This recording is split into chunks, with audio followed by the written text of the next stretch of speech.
Hi, and welcome to Cover Brand, where we cover all things branding, marketing, and advertising to help you understand what the hell branding is and how it works to grow your business.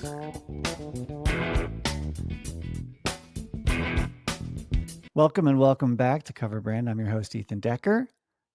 Today, I have Jack and Justin from Colorado Springs. Is this correct?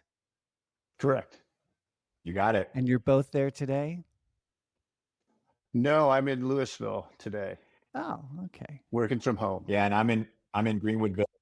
So we have three different locations here for our business right now. Very good. Very good. Louisville, one of the many L's surrounding Boulder, right? That's right. Louisville, Longmont, Lafayette, Lyons. I'm sure there's 5 others. There probably is. Yeah. Yeah. I was just down in Colorado Springs for a conference near the Air Force Base. There's a new hotel there, the Polaris. Yeah, how was it? Right on. It was good. It was good. Did you have any involvement with building and constructing at the Polaris? No, but I read an article on it. It was done up in a magazine. I read an article on it, said it was pretty nice. So Nice. that's why I asked. It is pretty nice. I saw a couple oddnesses or strangenesses. Those aren't even words, but that's okay. One of them was that the elevators don't seem to necessarily go all the way up or down, depending upon which elevator bank you use. To the ground floor, and then the subfloor where the ballrooms are, and then the rooms upstairs. So there's one elevator that only goes to the ballroom floor, and then one elevator shaft that only goes up to the rooms, but they don't go through. So that was weird. And then Well, thankfully, we can unequivocally say we had nothing to do with the design or construction of those elevators. So we're going to disclaim that right away. Congratulations, you're exonerated from any culpability. The other one, which is very weird, was this is a little odd. In the men's bathrooms, down on the floor with all of the ballrooms, there's a long bank of floor to ceiling doors. They're lovely doors. They're beautiful doors, but they don't let you know if the stall is occupied. And it seems like the smallest thing, but it turns your restroom experience into a game of knock knock, which is not very comfortable on either side of the door. So go figure. But we're not here to talk about bathrooms. What are we here to talk about, gents? Tell us a little bit about your business so the listeners know where you're coming from, and then we can get into your question about branding. Yeah, we're the owners of the Caisson Company. Primarily, we're a light pole base company that we dig holes in the ground, pour concrete bases, and then we also do electrical trenching for our customers. Oh, nice. So kind of a niche, small market. For sure, but it sounds like it's steady business. Mm-hmm. We've been around since 2004 and have grown well. We're just trying to figure out how to get to that next step. Right. Are your goals to expand the amount of work you get in the Colorado Springs area, or do you want to expand nationally? We'd like to get a greater market share, and we work throughout the Front Range from Pueblo all the way up to Cheyenne. And we are exploring getting into the Arizona market. Oh, great. Okay. All right. So that gives me a sense of your ambitions and your interest. Go ahead, Justin. I was going to say their weather is a little more manageable in Q1 and Q4 of our year. So it helps to get out of the snow and feel the sun. Well, the warm sun, let's say, that time of year. Right. Yes, we get lots of sun in the winter in Colorado, but sometimes it's still 22 degrees. Yeah, it's that snow thing that makes it a little harder to dig in the ground. Yeah. Are you able to dig when it's frozen? Do you have equipment to do that? We can. It takes longer and it's a little tougher on the equipment, but we can do it. Right. Okay. So tell me a little bit about what you're struggling with or what your question is for today. Most of our clients are large electrical contracting companies or general contracting companies. And one of the problems we have is how to get in front of the right person at large companies, and how do you break through that? Right. So Jack, to that point, do you have lists, or are there available lists that you could buy of the actual companies, first of all? Of the companies, I think we can find that pretty easily. Mhm. What it's harder to do is even when you are on their website, they don't have a list of all of their employees and their employees' job titles. Right. So then how do you, as you said, get in front of the exact right person? Correct. Right. Okay. So first of all, it's a great question. It's a very common question, especially in B2B, business to business marketing. One of the brand science principles that I love that applies in this situation is casually called the 95-5 rule, which comes out of some research that was done, I think, by the Ehrenberg Bass Institute and LinkedIn Learning and folks like that, which found that at any given moment in a business to business category, 95% of your prospects are not shopping for you. They're not in market, so to speak, to buy. At any given moment, in any given quarter, only 5% of your prospects are actually shopping for your category. So in your case, it's these large construction firms who may be looking for people to do caissons and hole digging and trench digging, right? Hmm. Right. So when you think about the fact that most of those prospects are not actively shopping for you and looking for companies that provide this and doing Google searches on this, then the question is, how do you get into their brains before they shop for your category? Because it also turns out that of the folks that do start shopping for a construction provider, they tend to choose a brand that they are already familiar with. 50, 60, even 70% of the time, they pick a brand that they already know, that they've already heard of. So that means, in essence, you're not necessarily doing search marketing with Google. You need to do search marketing in their brains because they're searching their brains first. And you need to do that. You need to start building up that search ranking, so to speak, in the 95% of time that they're not even shopping for you. Right? So that by the time they go to Google, they're already thinking of your company or they're already familiar with your brand in some way, shape, or form. A great example from our own lives as consumers might be insurance. Justin, how often do you shop for insurance? Yeah, that's a great point. Hardly ever. Set it and forget it, right? Yeah, set it and forget it. Or credit cards, which we might change a little bit more frequently than our insurance providers, but I don't know. If you find out that your provider doesn't cover hail damage, and out in the Front Range here we get some hail damage, then you want to shop around. But these are companies for whom, again, 90, even more than 95% of the time, we are not shopping for insurance or credit cards, but they are Inception style planting their brand in our brains so that when we do go to shop, we're already familiar with them. And this is classic And top of funnel marketing. Go ahead, Justin.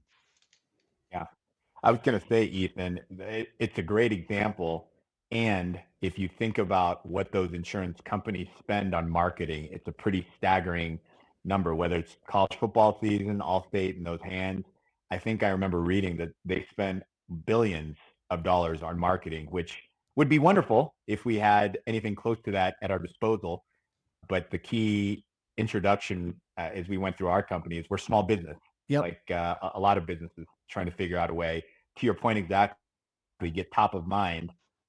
We just can't carpet bomb Google and Facebook to do so. No, absolutely not. No, not many people have billions of dollars sitting around to do advertising. I mean, unlike myself. Yeah, of course. I've been on ESPN for the past 9 months solid every single day. Well, and here's one of the things, and I know this is the old trite saying, you got to spend money to make money. They have spent billions, but they have made billions. And there's great evidence to show that from, I don't know, 1999 when the Aflac Duck was first launched, and then 2000 or 2001 or 98 when the Geico Gecko was launched, those companies have made bank. They have doubled, if not tripled, their revenue. And they do so by spending. And so now if you scale that down to your company, then it means a modest expenditure, which could lead to a modest amount of business. And if, of course, if the trade-off is right, then it's worth it. And it's always hard to know, is the trade-off right? Because you can't necessarily attribute those ads or those, let's say in your case, it might be bus shelters, it might be buses, it might be billboards, it might be some mailers, it might be some events you do, whatever those things are, it might be hard to attribute those precisely to your sales because people won't always remember.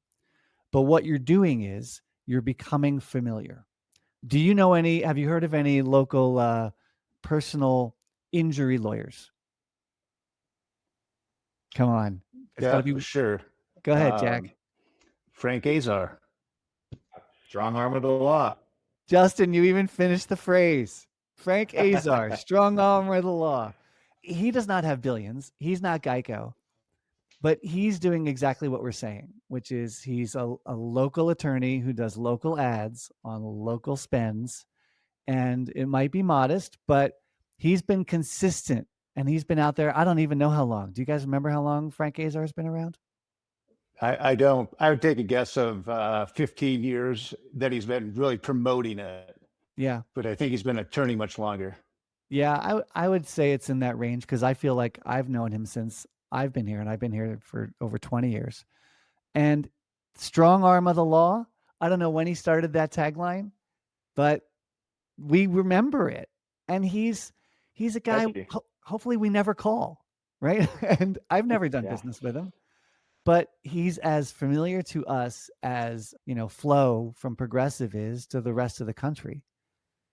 So what I like to recommend, even for business to business brands, is to start building up this reputation by doing modest expenditures. You don't have to spend a fortune, a strong arm and a leg, but to do something that gets your name out there in a sticky way. And here's a huge shift. And this is the one that is a real leap, especially for engineers and logical folks and construction folks, is it has to be what I say is relevant to the brain instead of relevant to the category. Relevant to how we think as opposed to relevant to the construction need itself. Now, strong arm of the laws, it's kind of Yeah. relevant to the category for sure. But what does a gecko have to do with insurance? I would argue nothing. Nothing. It's not safety, it's not security, it's not protection. I mean, the gecko is going to be crushed flat if there's a hurricane. But it's sticky. Yeah. And why does the gecko have a Cockney accent? Has nothing to do with insurance. Go ahead, Justin. Well, Ethan, if I may, a couple of things that you mentioned earlier really resonate. I came from the direct to consumer world, Mhm. and there were some rules of thumb, and you spend X, you see a return. If you see a certain return, you spend more. And the kind of rule of thumb, and there's obviously specificities depending on industry, but hey, you're starting direct to consumer brand, you can expect to spend 20 to 30% of revenue on marketing to get the brand out there. Right. Once you're kind of going, that whittles down to 5 to 10%. Best in class, you're lower, of course, because you already have the brand. If you're Right. not, you're still pumping it in. I think the tough part for us and our way of thinking is what is that ratio that makes sense? Because to your point, it's kind of a wide aperture that we're looking at, because who's thinking about commercial construction, A? Who's thinking about light pole bases and electrical trenching on commercial construction sites, B? And so it's, okay, is there a rule of thumb that you've seen or heard about as it pertains to, again, B2B construction, which is a fairly niche space as it is? Yeah, I have not seen a rule of thumb when it comes to how much of your revenue you should spend on advertising in B2B construction. Yeah. I know that there are norms in different categories. If you are booking.com or hotels.com, it's something crazy like 50% of your revenue is spent on advertising. And if you are a .com, it's usually 3 to 5%. And you're right. If you're a consumer brand like cereal, like Frosted Flakes, it's something in the zone of 20 to 30%. But what I would recommend instead of that number is, first of all, spend more than zero. If you're spending zero, then it's probably a little too low. Fair enough. Second, Yeah. whatever you spend, you do want to try and get it at least in front of those companies that you're talking about, the folks who are likely to be buying your services. And it doesn't have to be the exact person. So, Jack, this goes to that question of how do you get in front of the exact right person? To some extent, you start just by getting in front of the company, because you're not going to know the person. You're not going to know how long they're going to be in that role. You're not going to know which person really pulls the trigger. You know, if it's a group decision, one person might spend 80% of their time doing procurement, but it might be one other person who's got a strong opinion who chooses. And it might be the CEO or it might be an engineer. You have no clue. So it's very hard to know who actually is making the decision in the business. But to get in front of the company and become familiar is kind of where you want to spend some of that money. So you do want to try and target it. You could even do some direct mail. Justin, you've got some experience with that. So that's a good thing. And then, as I was talking about with the Geico Gecko and the Cockney accent, or Frank Azar, strong arm of the law, you want to come up with something that's sticky.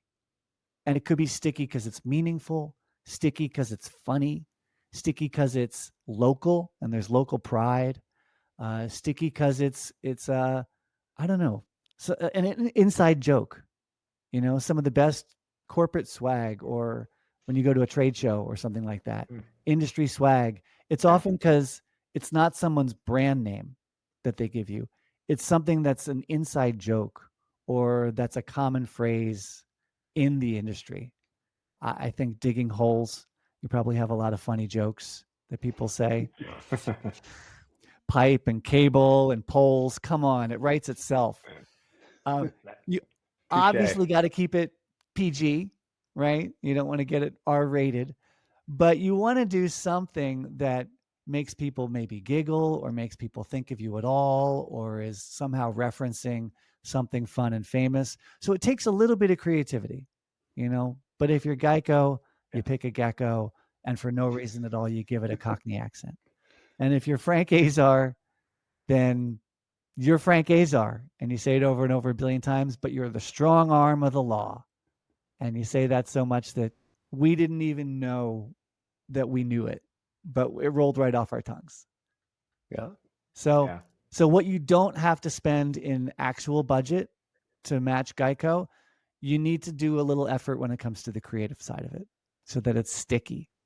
And you'll know when it's sticky when you talk to your colleagues or your family, and they're like, and you just get that little reaction. You get that little, that's interesting.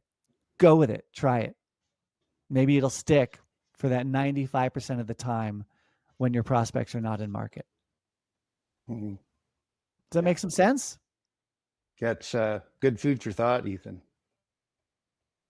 I can and then go ahead, Justin. Ethan, in one of your episodes, you talked about swag. I mean, I think everyone likes nice swag. Your viewers won't be able to see, but I have a hat on with our logo on it. You know, another one of our thoughts, I think there's the top-down kind of brand awareness with the strategies that you had alluded to just now, but there's also kind of the bottoms-up, more organic, getting in front of the right people, passing out some stuff with our logo to try to drive some of those questions of, hey, what is this? Who are these guys? And, you know, simple Google search will lead you to us.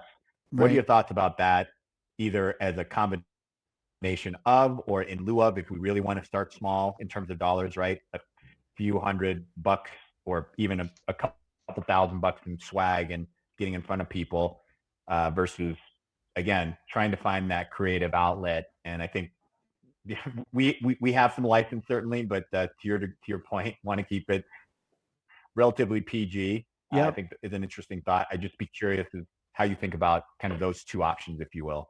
You know, I love to try things out. Explore and exploit is my kind of principle, and it's the same with nature. Like honeybees, they explore nature to find where the flowers are, and once they find a tree in bloom, they exploit it. So you try things out. You try some swag. If the swag is if people steal it and want it and take it home and get excited, then ooh, I think we might be onto something.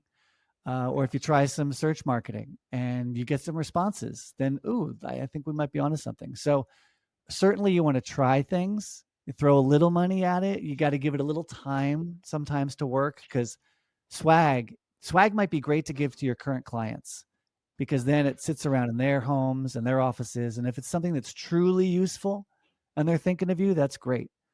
You want to make it, Justin, you heard that episode. So we talked a lot about, making it quality, making it interesting, making it so that it sits around in their home instead of goes to Goodwill.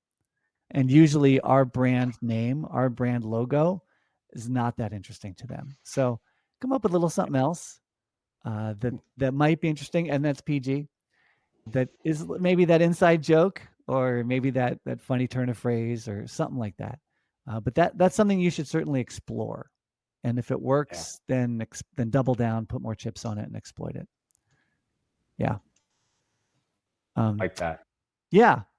And just start with your current clients, and then go to places where your prospect companies are and see how they respond to that swag. See if they're little trade shows, or if they're business meetings or business luncheons you can go to.